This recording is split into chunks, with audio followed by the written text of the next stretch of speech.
આજે આપણે બનાવીશું ગાંઠિયા પાપડનું શાક. ગાંઠિયા તો અમે ગુજરાતીઓના ફેવરિટ હોય જ છે. તો આજે આપણે બનાવશું ગાંઠિયા પાપડનું શાક. એના માટે મેં લીધા છે વણેલા ગાંઠિયા, અડદના પાપડ, એક ટમેટું સુધારેલું, લસણવાળી ચટણી ને રેગ્યુલર આપણે જે મસાલા હોય તે બધા. તો આપણે સ્ટાર્ટ કરશું. એના માટે મેં મૂકી દીધી કઢાઈ. હવે આપણે ગેસ ચાલુ કરીશું.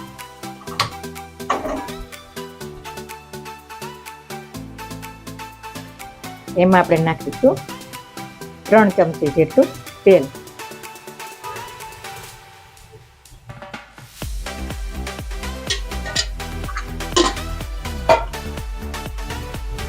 કાજુ ગાંઠિયાનું શાક તો તમે લોકોએ ખાધું જ હશે, પણ એકવાર આ ચોક્કસથી ટ્રાય કરજો.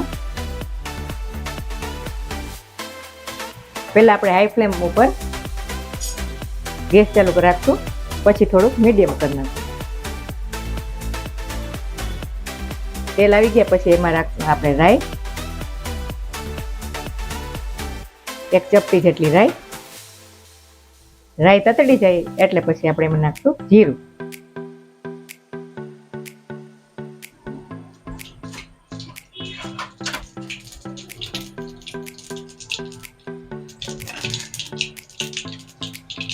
અને તમે ગરમ ગરમ રોટલી સાથે અથવા પરોઠા સાથે પણ, બાજરાનો રોટલો પણ મસ્ત લાગે. હવે નાખશું જીરું, 1/2 ચમચી જેટલી હિંગ.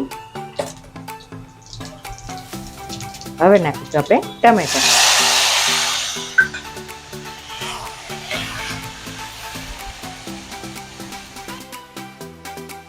આપણા ટમેટા ચડવા આવ્યા છે. હવે આપણે એમાં બધું મસાલા કરીશું. સ્વાદ પ્રમાણે મીઠું,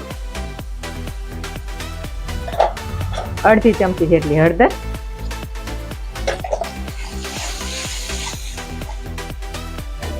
થોડીક એવી લસણવાળી ચટણી,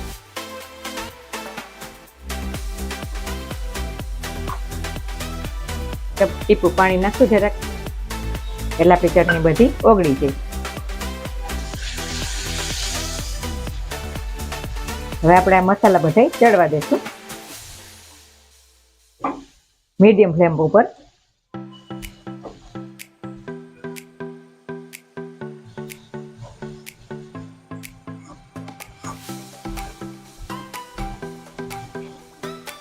મને થોડુંક હલાવતા રહેવાનું, જેથી કરીને ચટણી આપણી બળી ન જાય.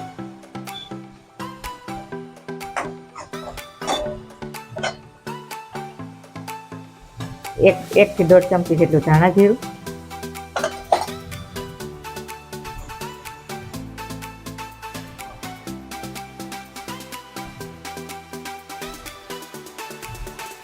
હવે તમે લોકો જોઈ શકો છો આપણું આમાં તેલ છૂટું પડી ગયું છે.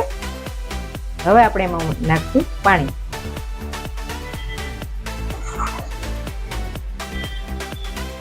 મેં 1 પેકેટ ગાંઠિયાનું લીધેલું છે, એટલે એમાં આપણે લગભગ 1 થી 1.5 ગ્લાસ પાણી નાખશું, જેથી કરીને આપણું સોસાઈ પણ ન જાય અને પરફેક્ટ માપ રહે. હવે આમને થોડુંક આપણે ઉકળવા દેશું.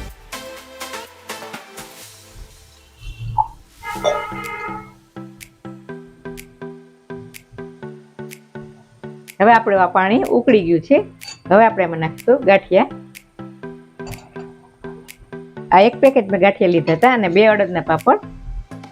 એ 3 થી 4 વ્યક્તિને આપણે થઈ જશે. હવે આપણે એમ નાખશું પાપડના કટકા, છૂટા છૂટા કરીને નાખવાના, જેથી ભેગા ન રહે.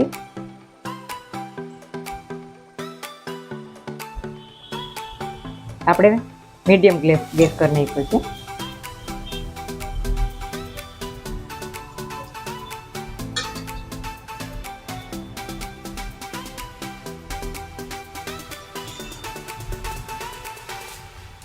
હવે થોડીક વાર એને ચડવા દેશું, જેથી કરીને આપણે રસો થોડોક બળી જાય અને એકદમ ઘટ થઈ જાય.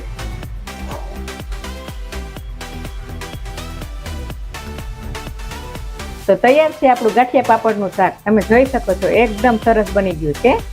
અને તમે રોટલી, રોટલો અથવા ભાખરી સાથે પણ ખાઈ શકો છો. એકદમ યુનિક 5 જ મિનિટમાં બને એવું આપણું ગાંઠિયા પાપડનું શાક રેડી છે. તો ચોક્કસથી ટ્રાય કરજો. તો તમે પણ ચોક્કસથી ટ્રાય કરજો. ખૂબ જ ટેસ્ટી અને એકદમ યુનિક રેસીપી છે. અને મારી રેસીપી ગમી હોય, જો તમને મારી રેસીપી ગમી હોય તો મારી ચેનલને લાઈક કરજો, શેર કરજો અને સબસ્ક્રાઈબ કરજો.